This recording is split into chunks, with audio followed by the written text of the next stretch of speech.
మాజీ ప్రధాని మన్మోహన్ సింగ్ మరోసారి అస్వస్థకు గురయ్యారు. వెంటనే ఢిల్లీ ఎయిమ్స్లో కుటుంబ సభ్యులు చేర్పించారు.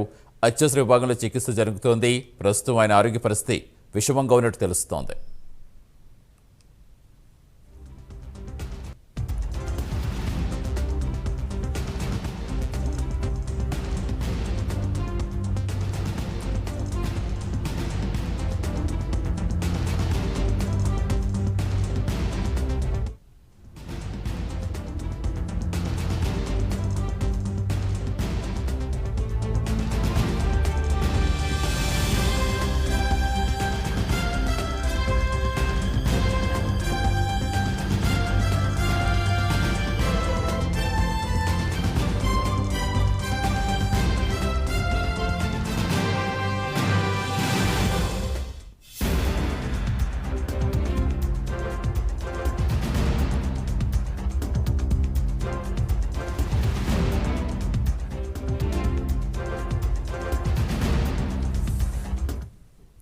మాజీ ప్రధాని మన్మోహన్ సింగ్ మరోసారి అస్వస్థకు గురయ్యారు. దీంతో వెంటనే ఢిల్లీ ఎయిమ్స్లో కుటుంబ సభ్యులు చేర్పించారు.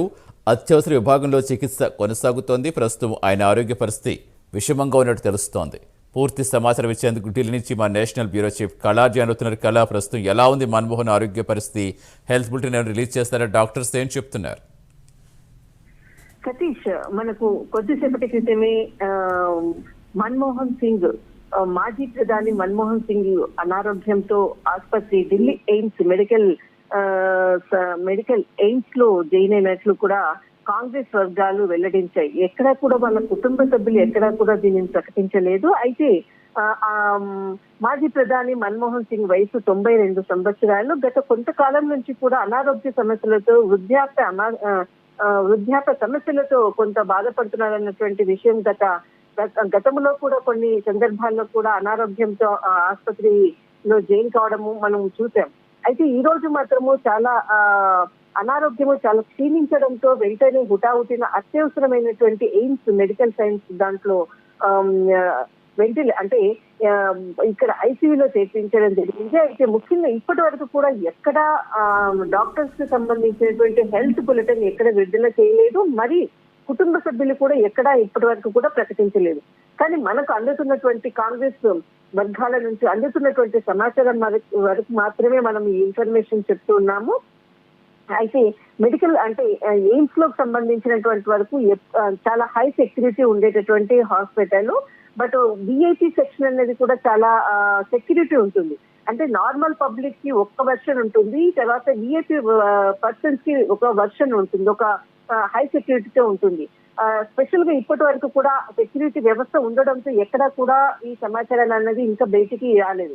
ముఖ్యంగా ఎక్కడా హెల్త్ బులెటిన్ కూడా విడుదల చేయలేదు. ఇప్పుడు మనకు కాంగ్రెస్ నుంచి అందుతున్నటువంటి సమాచారం మేరకు మాత్రమే మనం ఈ ఇన్ఫర్మేషన్ తీసుకున్నాము.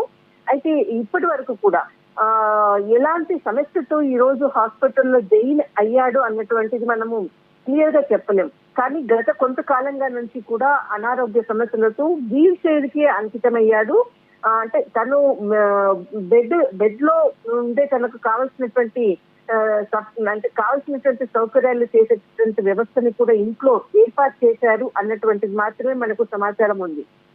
అయితే ఇంకా మనకి కొద్దిసేపటి ఆగితే ఏదైనా ఒక డాక్టర్స్ ఒక హెల్త్ బులెటిన్ ఏమైనా విడుదల చేస్తారన్నది మాత్రము మనం వెయిట్ చేయాలి. అయితే ముఖ్యంగా ఒకవైపు మనకు 2 రోజుల నిమిత్తము సిడబ్ల్యూసీ సమావేశాలు కర్ణాటకలోని బెల్గాం లో జరుగుతూ ఉన్నాయి. ఒకవైపు సీనియర్ నాయకులందరూ కూడా అక్కడికి వెళ్ళడం జరిగింది. అయితే ఇక్కడ ప్రస్తుతము ఢిల్లీలో మాత్రం ఎవరు కూడా సీనియర్ నాయకులు లేదు. బట్ ఇప్పుడు ఎయిమ్స్ కి సంబంధించినటువంటి మనకు సమాచారాన్ని మాత్రము అటు కుటుంబ సభ్యులు కూడా ఎవరు కూడా ఇప్పటి వరకు కూడా ఇంకా దీని మీద స్పందించలేదు. బట్ కాంగ్రెస్ వర్గాలకు సమాచారం కొంతవరకు మాత్రమే మనకు సమాచారం అందుతుంది. ఒకవైపు సిడబ్ల్యూ సమావేశాలు జరుగుతుంది. బట్ ఈ వార్త తెలిసిన తర్వాత కూడా చాలా మంది కాంగ్రెస్ నాయకులందరూ కూడా ఒక్కొక్కరుగా కూడా ఆసుపత్రికి చేరుకుంటున్నారు. బట్ లోపలికి మాత్రం వెళ్ళేటటువంటి పరిస్థితి మాత్రం ఎక్కడా లేదు. దీనికి సంబంధించి ఏదైతే ఈ రోజు మొదటి రోజు, రేపు రెండవ రోజు సిడబ్ల్యూ సమావేశాలు, దీనిపై కాంగ్రెస్ పెద్దలు ఏ విధంగా స్పందిస్తారు. బట్ హెల్త్ బులెటిన్ విడుదల చేసిన తర్వాతనే పరిస్థితి ఏంటన్నది మాత్రము మనకు ఇంకా సమాచారం రావాలి. అయితే చాలా మంది కాంగ్రెస్ నాయకులు ఇక్కడి హాస్పిటల్ కి చేరుకున్నటువంటి సందర్భంలో వాళ్ళు చెప్పేటటువంటి మాటలు మాత్రం కాంగ్రెస్ పెద్ద దిక్కు మాజీ ప్రధాని మన్మోహన్ సింగ్ గారు, ఆయన త్వరగా కోలుకోవాలి, త్వరగా మరి వెనక్కి రావాలి, కాంగ్రెస్ కి వెన్నుదన్నుగా ఉన్నటువంటి వ్యక్తి అన్నటువంటి ఒక ఆయనతో ఉన్నటువంటి అనుభవాన్ని కొంతమంది కాంగ్రెస్ నాయకులు చెప్పడం మాత్రం మేము విన్నాము.